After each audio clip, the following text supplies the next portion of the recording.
Chapter 2, The Nightmares. Kino Amark. This time, I was running away with my mother and Pyper. Gusts of wind blew against my face, and I could feel the sharp breeze as it stung against my cheeks. If I were to look into a mirror, I was sure that I would find my face swollen and red. I turned to look around and found Dogan running after us. I stopped and faced him. His face twisted in emotion. "Run, Kino," he shouted.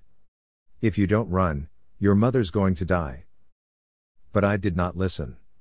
I stood there, frozen at the spot. Dogan passed by me, and soon enough, both of them were gone. They were going to be safe now. From out of nowhere, the Emperor revealed himself, laughing maniacally. He stopped in his tracks when he saw me. "Not this time, boy. You're never going to run away from me, never," he said. He lifted his hands, and the sky put on a splendid display of lightning, littering the heavens with blinding brightness as though they were fireworks at the Akean Wine Festival.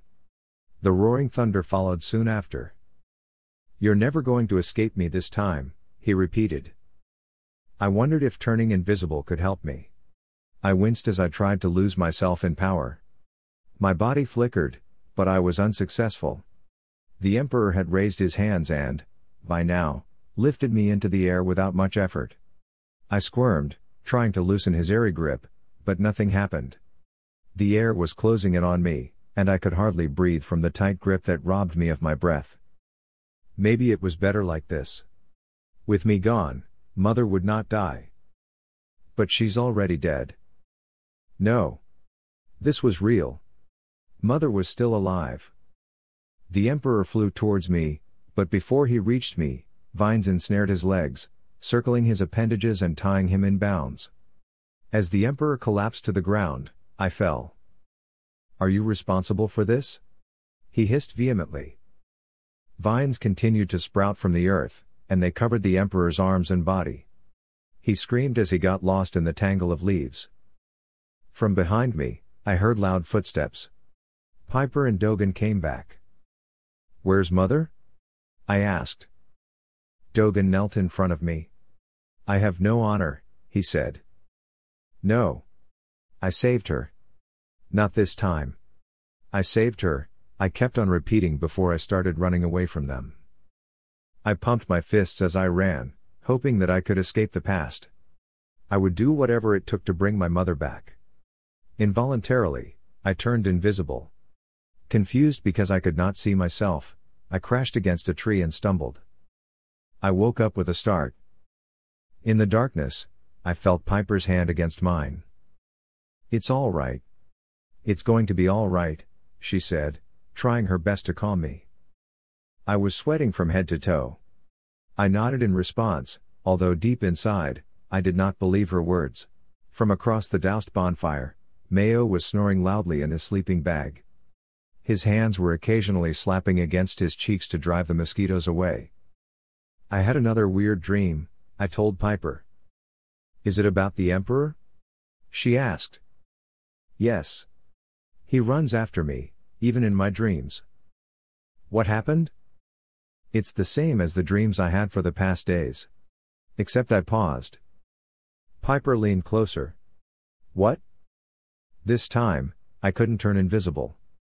"Cheer up. That's not going to happen. Once you discover your power, it will always be there."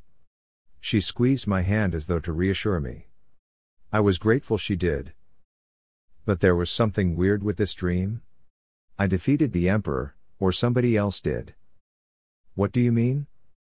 Vines covered his entire body as though they were ropes.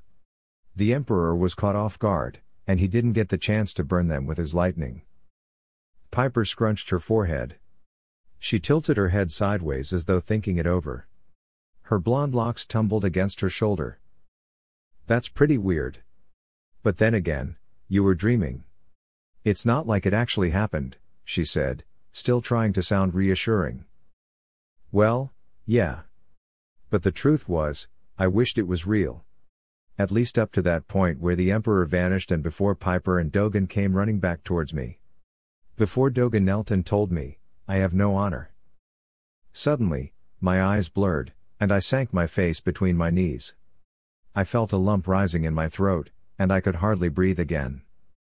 Mother's gone.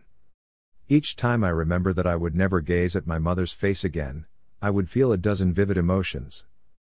Pyper's hand was against my back to comfort me. I knew she understood. But the stillness of that night was suddenly broken by a fierce cry. "Help me!" I looked up at the same time that Pyper stood up. She was invisible in an instant.